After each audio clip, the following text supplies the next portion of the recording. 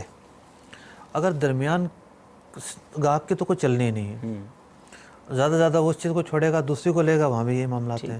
تو اگر ہر مسلمان اپنا حق ادا کرے, سبحان اللہ, اپنے ضمیر کی آواز کو آگے پہنچائے. کیا بات, برا سمجھتے ہیں مسلمان, ہر ایک کے دل میں ملال ہوتا ہے لیکن ہر ایک بولتا نہیں ہے. مطلب ہم یہ نہیں کریں کہ ڈنڈا لے کر کھڑے ہو جائیں, توڑنا شروع کر دیں, یہ ہمارا کام نہیں ہے. اپنے دل میں برا جانیں اور جس مقام پر بول سکتے ہیں وہاں بولا جائے, وہاں بولیں, بالکل بولیں. تو اگر اتنا بھی اگر ہوگا تو معاشرہ بہتری کی طرف مائل ہوگا. دیکھیں آج ہمیں تو موقع ملا, کوشش کی, ہم نے تو بولا اور کوشش کی ہے کہ آپ تک یہ میسج پہنچائیں. ہمارے اسلام بھائی کا بھی شکریہ جنہوں نے یہ سوال کیا. ہو سکتا ہے اس کے سوال کی برکت سے کئی لوگ اس سے بچیں گے اور اوائڈ کریں گے. سلسلے کا وقت اختتام کی طرف ہے, ایک دو کالز لے لیتے ہیں اور پھر سلسلے کو وائنڈ اپ کرتے ہیں. صلو علی الحبیب صلی اللہ تعالی علی محمد صلی اللہ علیہ وسلم.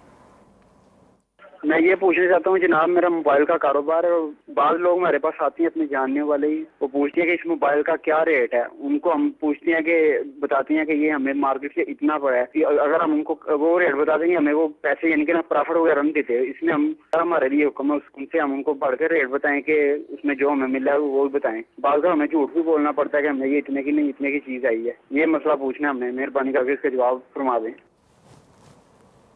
السلام علیکم. وعلیکم السلام. میں محمد سجاد مدینہ منورہ سے بات کر رہا ہوں. میرا سوال یہ ہے کہ یہ جو ویزوں کی تجارت ہوتی ہے, ویزوں کی خرید و فروخت ہوتی ہے, یہ حلال ہے یا نہیں ہے؟ بہت شکریہ آپ نے کال کیا, مرحبا کہتے ہیں آپ کو.